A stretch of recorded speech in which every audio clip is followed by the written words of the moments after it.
the Reconquista stands as a pivotal moment in history where the fate of Western civilization hung in the balance. As Christian kingdoms clashed with Moorish strongholds, the very fabric of Europe was being reshaped. The echoes of this medieval struggle still resonate today, beckoning us to uncover the secrets of a war that forged the destiny of nations. In the early 8th century, the Iberian Peninsula, a land of rugged mountains, fertile valleys, and sun-kissed coastlines, found itself at the crossroads of history. The Visigothic kingdom, which had ruled over the region since the 5th century, was on the brink of collapse. Weakened by internal strife, corruption, and external pressures, the Visigoths were unable to withstand the invading forces of the Umayyad Caliphate, a powerful Islamic empire that had been expanding its territories across North Africa and the Middle East.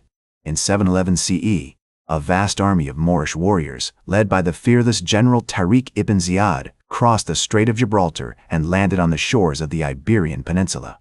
The Visigothic king, Roderick, who had recently seized power, rallied his troops to confront the invaders, but his efforts were in vain. At the Battle of Guadalete, the Moors decisively defeated the Visigoths, and Roderick was killed in the fighting. The Umayyad Caliphate, with its capital in Damascus, had now extended its reach into Western Europe, and the Iberian Peninsula would remain under Islamic rule for nearly 8 centuries. As the Moors consolidated their power, they established the Caliphate of Córdoba, a center of learning, culture, and commerce that would become one of the most advanced cities in the medieval world. The caliphs, who ruled over the region with wisdom and justice, encouraged the arts, architecture, and sciences, attracting scholars and intellectuals from across the Islamic world. The Great Mosque of Cordoba, with its soaring arches and intricate mosaics, stood as a testament to the Moors' engineering prowess and their deep devotion to their faith. Meanwhile, in the northern reaches of the Iberian Peninsula, a small band of Christian warriors, led by the brave and cunning King Pelayo, had managed to resist the Moorish conquest. In the rugged mountains of Asturias, they established the Kingdom of Asturias, a tiny but fiercely independent realm that would serve as a beacon of hope for the Christian resistance. Pelayo, who had escaped the Battle of Guadalete, rallied his troops and launched a series of daring raids against the Moors, sowing the seeds of rebellion and paving the way for the long and arduous struggle that would become known as the Reconquista. As the years passed, the Kingdom of Asturias grew in strength and influence, attracting Christian refugees from across the Iberian Peninsula. The kingdom's capital, Oviedo, became a center of learning and culture, where scholars and monks preserved the ancient traditions of Christianity and nurtured the flames of resistance against the Moorish occupation. The Asturians, who lived in the shadow of the Cantabrian Mountains, developed a unique culture that blended Christian and pre-Christian elements, forging a distinct identity that would shape the course of Spanish history. In the midst of this tumultuous period, a legendary figure emerged, Alfonso I, King of Asturias. A just and fearless leader, Alfonso expanded the kingdom's borders, conquering key cities and territories from the Moors. He also encouraged the development of agriculture, commerce, and industry, laying the foundations for the growth and prosperity of the Christian realms. As the Reconquista gained momentum, Alfonso's name became synonymous with bravery, wisdom, and unwavering dedication to the cause of Christian liberation. As Alfonso I's reign drew to a close, his son, Fruela I, ascended to the throne, determined to continue his father's legacy of expansion and consolidation.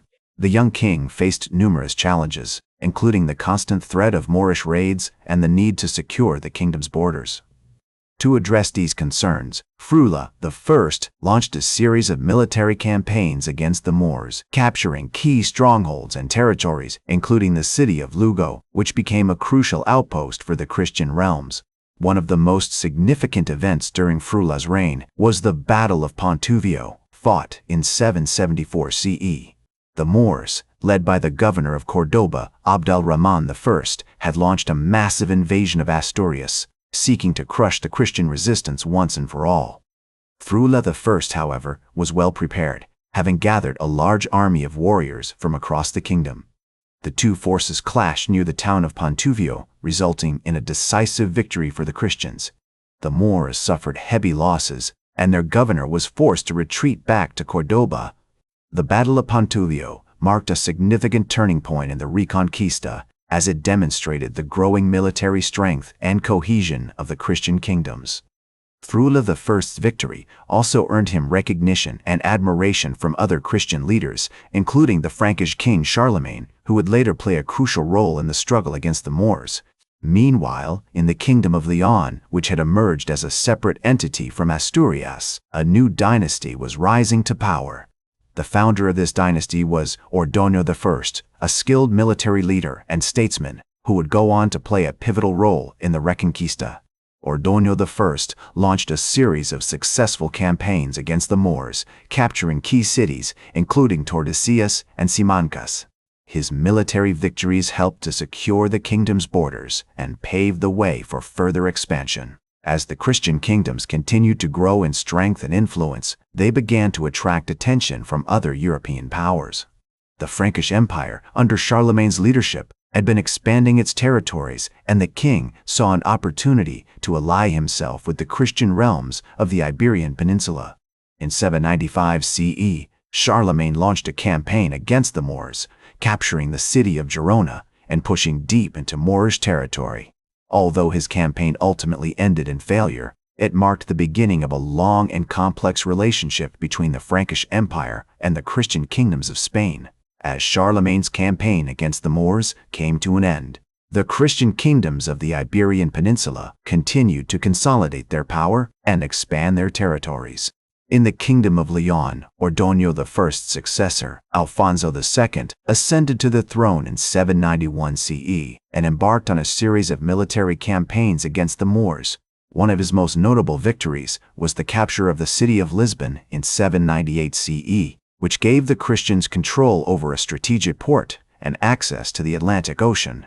The Frankish Empire's involvement in the Iberian Peninsula also led to the establishment of the Marca Hispanica, a buffer zone created by Charlemagne to protect his territories from Moorish raids. The Marca Hispanica was a network of counties and fortifications that stretched from the Pyrenees to the Ebro River, and it played a crucial role in the Reconquista by providing a defensive barrier against the Moors. In the Kingdom of Asturias, Alfonso II's reign saw significant cultural and economic developments. The king encouraged the establishment of monasteries and churches, which became centers of learning and culture. One of the most notable examples is the monastery of San Julián de los Prados, built during Alfonso II's reign, which featured intricate stone carvings and frescoes. The kingdom's capital, Oviedo, also experienced significant growth during this period, with the construction of new buildings, roads, and bridges. The city became an important center of trade and commerce, with merchants coming from all over Europe to buy and sell goods such as wool, wine, and olive oil. As the Christian kingdoms continued to expand their territories, they began to encounter new challenges and enemies. In the 9th century, the Vikings launched a series of raids against the coastal towns and cities of the Iberian Peninsula, including the city of Seville, which was sacked in 844 CE. The Moors also took advantage of the Viking raids to launch their own counterattacks against the Christians. In response to these challenges, the Christian kingdoms began to develop new military strategies and tactics. The use of cavalry became more widespread, and the development of fortified castles and towns allowed the Christians to better defend themselves against Moorish and Viking attacks.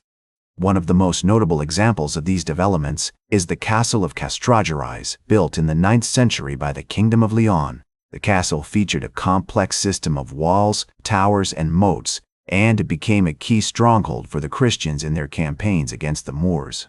The kingdom's military leaders also began to develop new tactics, such as the use of guerrilla warfare and ambushes. One of the most notable examples is the campaign led by Count Rodrigo of Castile, who launched a series of surprise attacks against the Moors in the 860s CE, capturing key cities and territories. As the Reconquista continued to gain momentum, the Christian kingdoms began to attract attention from other European powers.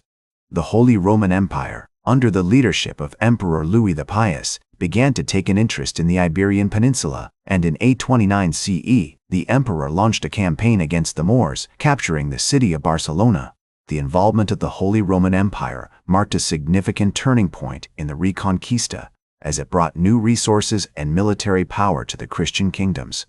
The empire's support also helped to legitimize the Christian kingdom's claims to territory and pave the way for further expansion. In the Kingdom of Navarre, which had emerged as a separate entity from the Kingdom of Leon, King Garcia Lúñiguez launched a series of campaigns against the Moors, capturing key cities and territories. The kingdom's capital, Pamplona, became an important center of culture and learning with the establishment of a prestigious monastery and school. The 9th century saw significant developments in trade and commerce, with the establishment of new routes and markets. The kingdom's merchants played a crucial role in the development of the economy, trading goods such as wool, wine, and olive oil with other European powers. The Reconquista also had a profound impact on the cultural and social landscape of the Iberian Peninsula. The Christian kingdoms began to develop a distinct culture, blending elements from their Visigothic heritage with influences from other European powers. The kingdom's artists and craftsmen created intricate stone carvings, frescoes, and illuminated manuscripts, which reflected the kingdom's rich cultural heritage. As the 10th century dawned, the Christian kingdoms of the Iberian Peninsula continued to consolidate their gains and push further into Moorish territory. One of the key figures of this period was King Sancho I of Leon, who ruled from 956 to 966 and oversaw a series of significant military campaigns against the Moors. In 1960, Sancho led a successful expedition against the city of Toledo, which had been a major Moorish stronghold since the 8th century. Although the city itself was not captured, the surrounding countryside was ravaged and many Moorish towns and villages were destroyed. Meanwhile, in the Kingdom of Navarre, King Garcia Sanchez I was busy expanding his territories through a combination of military conquest and strategic alliances. In 924, he had married Andregoto Galindez, a member of the powerful Banu Qasi family, which controlled much of the upper Ebro Valley. This alliance helped to secure Navarre's borders and pave the way for further expansion into Moorish territory. In the Kingdom of Castile, Count Fernán González was establishing himself as one of the most powerful nobles in the region. In 932, he had led a successful rebellion against King Ramiro II of Leon, who had attempted to impose his authority over the county of Castile. Fernand's victory had secured Castile's independence and paved the way for its emergence as a major power in the Iberian Peninsula. The Moors, who had long been divided into rival factions and city-states, were beginning to unite under the leadership of the Caliph of Córdoba, Abd ar-Rahman III. In 934, Abd ar-Rahman had launched a major campaign against the Christian kingdoms, capturing the city of Osma and ravaging much of the surrounding countryside. In response to this threat, the Christian kingdoms began to form alliances and coordinate their military efforts. In 939, King Ramiro II of Leon and Count Fernán González of Castile joined forces to defeat a large Moorish army at the Battle of Simancas. The victory was a significant turning point in the Reconquista, as it halted the Moorish advance and secured the Christian kingdom's control over much of northern Spain. The 10th century also saw significant cultural and economic developments in the Christian kingdoms. The monastery of San Millán de la Cogula, which had been founded in the 6th century, emerged as a major center of learning and culture. The monastery scriptorium produced some of the most beautiful and intricate illuminated manuscripts of the period, including the famous Codex Emilianense. The kingdom's merchants also played a crucial role in the development of trade and commerce. The city of Burgos, which had been founded by Count Fernán González in 884, emerged as a major commercial center, with merchants trading goods such as wool, wine, and olive oil with other European powers. The kingdom's wool, in particular, was highly prized for its quality and was exported to cities such as Paris and Rome. As the Christian kingdoms continued to expand their territories and develop their economies, they began to attract attention from other European powers. In 951, a delegation of monks from the monastery of Cluny in France arrived in the Kingdom of Leon, seeking to establish trade and cultural ties with the Christian kingdoms.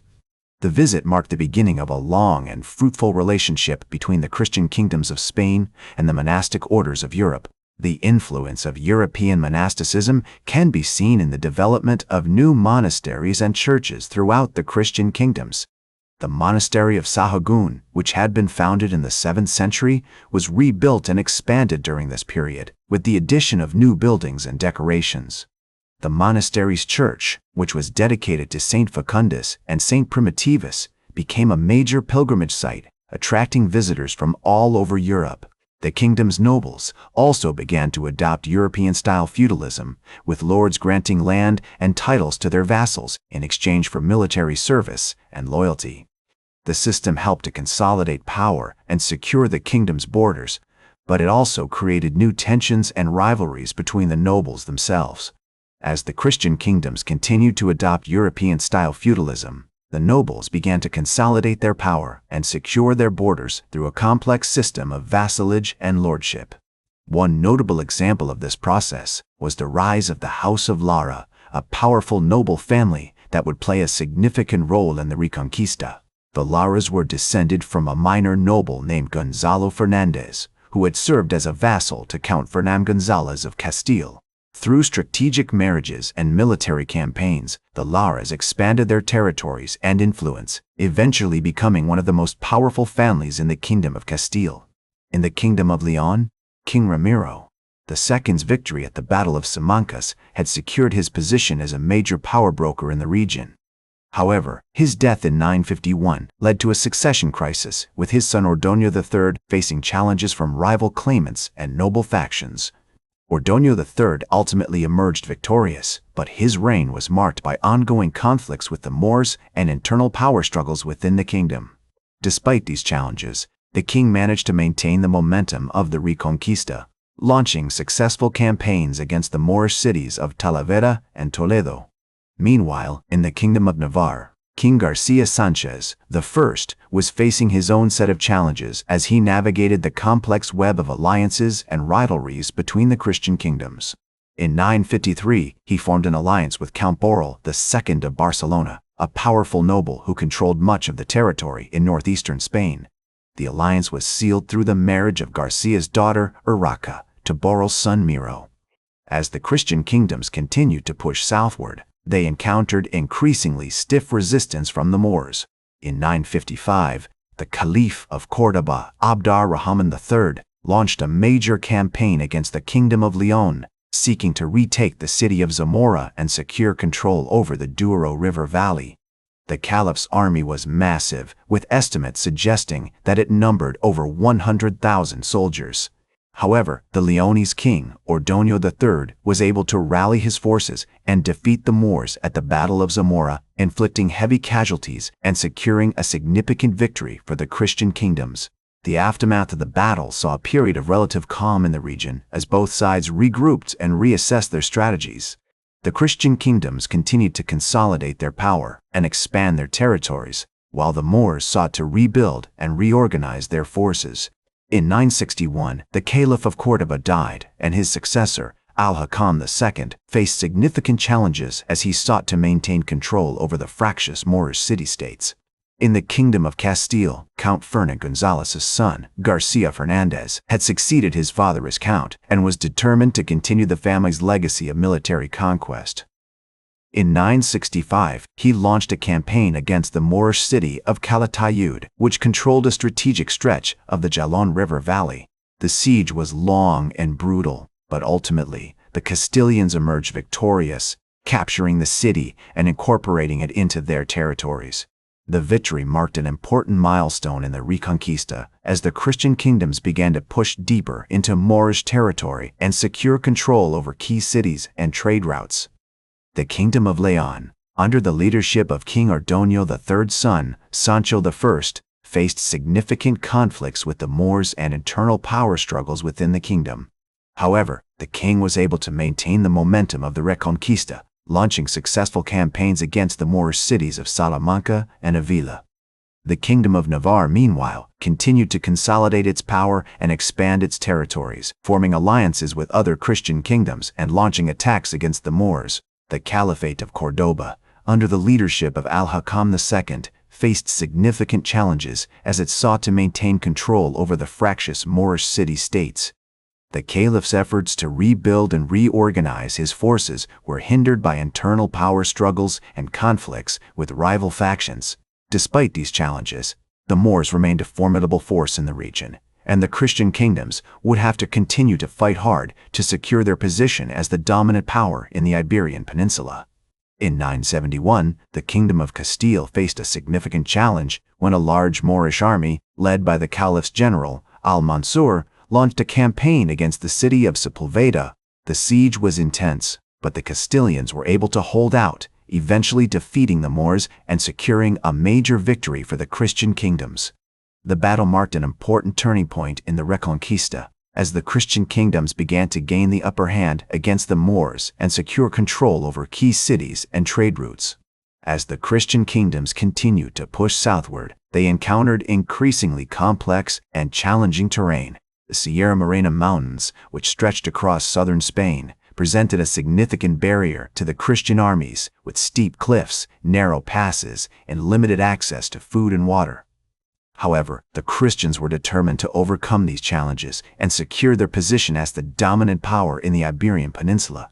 In 975, the Kingdom of Leon launched a major campaign against the Moorish city of Toledo, which controlled a strategic stretch of the Tagus River Valley. The capture of Toledo in 975 marked a significant turning point in the Reconquista, as it gave the Christian kingdoms control over a crucial city in the heart of Moorish territory. The city's strategic location on the Tagus River made it an important center for trade and commerce, and its conquest provided the Christians with a valuable foothold in the region. King Sancho I of Leon, who had led the campaign against Toledo, was hailed as a hero by his people and cemented his reputation as a skilled military leader. In the years that followed, the Christian kingdoms continued to push southward, driven by a combination of religious zeal, economic interests, and territorial ambitions. The Kingdom of Castile, under the leadership of Count Garcia Fernandez, launched a series of campaigns against the Moorish cities of the Duero River Valley, capturing key strongholds such as Sepulveda and Sigüenza. Meanwhile, the Kingdom of Navarre, led by King Garcia Sanchez II, focused on consolidating its control over the Pyrenees region, securing crucial mountain passes and trade routes. As the Christian kingdoms expanded their territories, they also faced new challenges and complexities. The Moorish city-states, while weakened by internal conflicts and external pressures, continued to resist Christian rule, often employing guerrilla tactics and hit-and-run attacks to harass and disrupt their enemies. Additionally, the Christian kingdoms themselves were not immune to internal power struggles and conflicts, as rival factions and noble families vied for influence and control. In 978, the Caliphate of Córdoba, still reeling from the loss of Toledo, faced a new crisis when the city of Zaragoza, a key stronghold in the Ebro River Valley, was captured by the Christian Kingdom of Navarre. The Caliph, Al-Hakam II, responded by launching a series of counterattacks against the Christians, but these efforts were ultimately unsuccessful, and the Moors were forced to retreat back to their fortified cities. The following year, in 979, the Kingdom of Leon launched a major campaign against the Moorish city of Talavera de la Reina, which controlled a strategic stretch of the Tagus River Valley. The siege was long and brutal, with both sides suffering heavy losses, but ultimately the Leonese emerged victorious, capturing the city and incorporating it into their territories. As the 10th century drew to a close, the Reconquista had entered a new phase of intense military conflict and territorial expansion. The Christian kingdoms, driven by their faith and their ambition, were determined to conquer the entire Iberian Peninsula, while the Moors, fighting for their very survival, would stop at nothing to defend their cities and their way of life. In 981, the Kingdom of Castile launched a major campaign against the Moorish city of Ronda, which controlled a strategic stretch of the Guadalete River Valley. The siege was intense, with both sides employing innovative tactics and technologies, including catapults, ballistae, and other forms of siege warfare. After several months of brutal fighting, the Castilians emerged victorious, capturing the city and incorporating it into their territories. Count Garcia Fernandez of Castile, who had led the campaign against Ronda, was hailed as a hero by his people and cemented his reputation as a skilled military leader. In 985, the Caliphate of Córdoba, still reeling from the loss of Ronda, faced a new crisis when the city of Barcelona, a key stronghold in the northeastern part of the Iberian Peninsula, was captured by the Christian Kingdom of Catalonia. The following year, In 986, the Kingdom of Leon launched a major campaign against the Moorish city of Coimbra, which controlled a strategic stretch of the Mondego River Valley. As the 11th century began, the Christian kingdoms continued to press their advantage against the Moors. In 1002, the Kingdom of Leon launched a campaign against the Moorish city of Zamora, which controlled a strategic stretch of the Duero River Valley. The siege was led by King Alfonso V of Leon, who had recently come to power and was eager to prove himself as a military leader. King Alfonso V of Leon was hailed as a hero by his people and cemented his reputation as a skilled military leader. The siege was led by Count Sancho Garcia of Castile, who had recently inherited the title from his father and was eager to prove himself as a military leader. Count Sancho Garcia of Castile was hailed as a hero by his people and cemented his reputation as a skilled military leader. In 1010, the Caliphate of Cordoba faced a new crisis when the city of Valencia, a key stronghold in the eastern part of the Iberian Peninsula, was captured by the Christian Kingdom of Aragon. The siege was led by King Alfonso V of Leon, who had recently returned from a successful campaign against the Moors in the south. As the Christian kingdoms continued to press their advantage against the Moors, they began to face new challenges from within their own ranks. In 1015, the Kingdom of Castile was plunged into civil war when Count Sancho Garcia's son, Garcia Sanchez, rebelled against his father's rule. The rebellion was sparked by a dispute over the succession to the throne, with Garcia Sanchez claiming that he was the rightful heir to the title. The civil war in Castile provided an opportunity for the Moors to launch a counterattack against the Christians. In 1016, the Caliphate of Cordoba launched a campaign against the Christian Kingdom of Leon, hoping to take advantage of the divisions within the Christian ranks. The siege was led by the Caliph himself, Suleiman al-Mustain, who had recently returned from a successful campaign against the Christians in the south. The Moors were able to make significant gains against the Christians, capturing several key cities and towns in the region.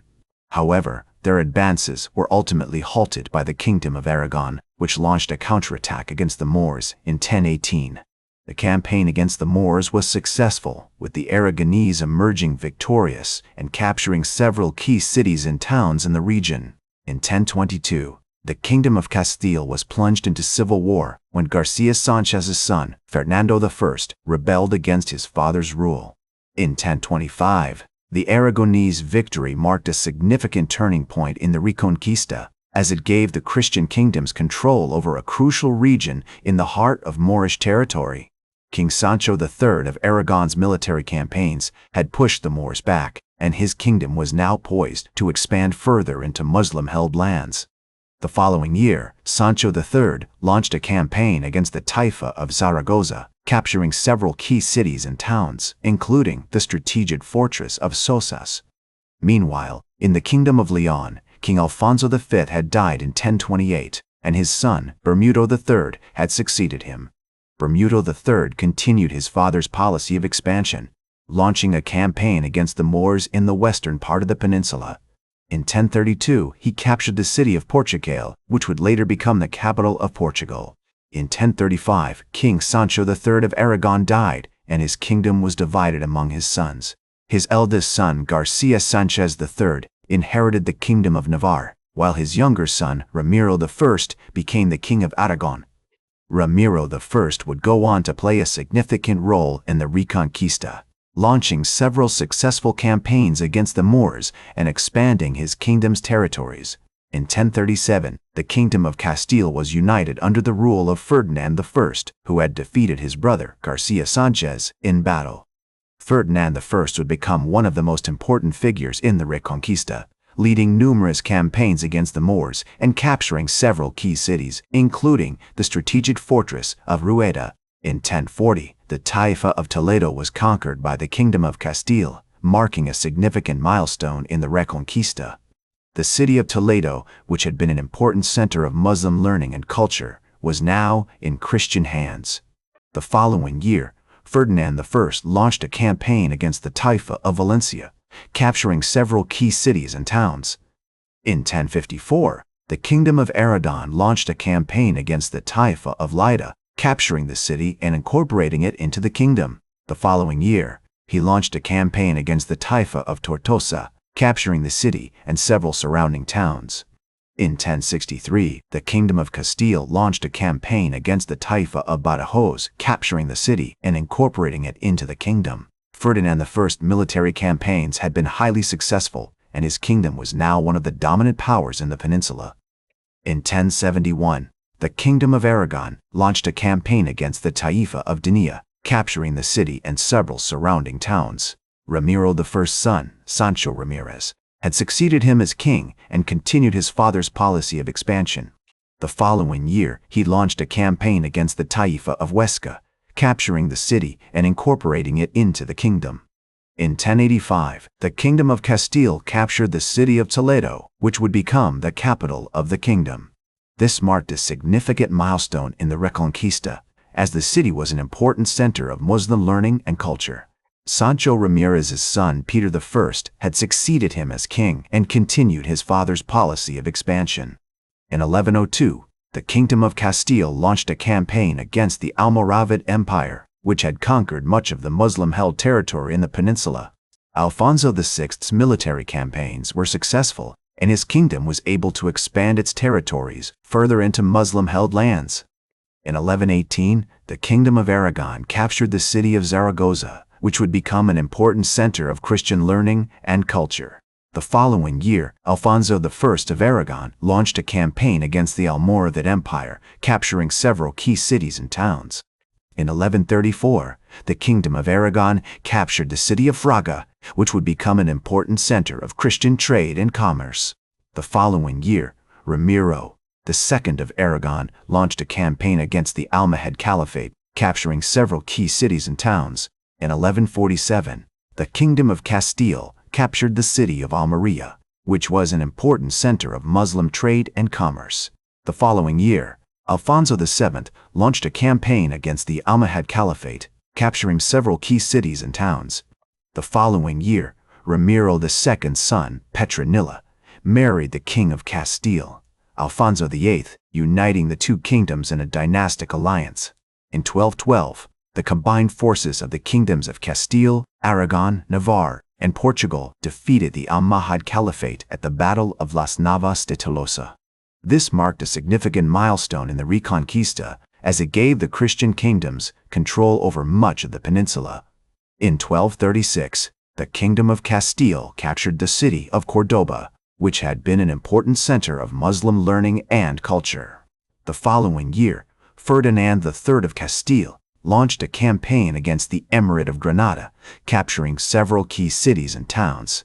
This marked the end of the Reconquista, as the Christian kingdoms had now conquered all of the Muslim-held territory in the peninsula. The Emirate of Granada was the last remaining Muslim state, and it would remain independent until 1492, when it was finally conquered by the Catholic monarchs, Ferdinand II of Aragon and Isabella I of Castile. The Reconquista, a period of unrelenting struggle and transformation, has left an indelible mark on the fabric of Western civilization. Over nearly 8 centuries, the Iberian Peninsula was reshaped by the relentless push and pull of Christian and Muslim forces, ultimately giving rise to the modern nations of Spain and Portugal. The Reconquista's legacy can be seen in the grand cathedrals, the literary masterpieces, and the artistic treasures that dot the landscape of Spain and Portugal, a testament to the power of human creativity and perseverance. Thank you for joining me throughout this historical journey. That's all for today's History with Herodotus. Remember to like, share, and subscribe, and until next time, remember that, to understand the present, we must first understand the past.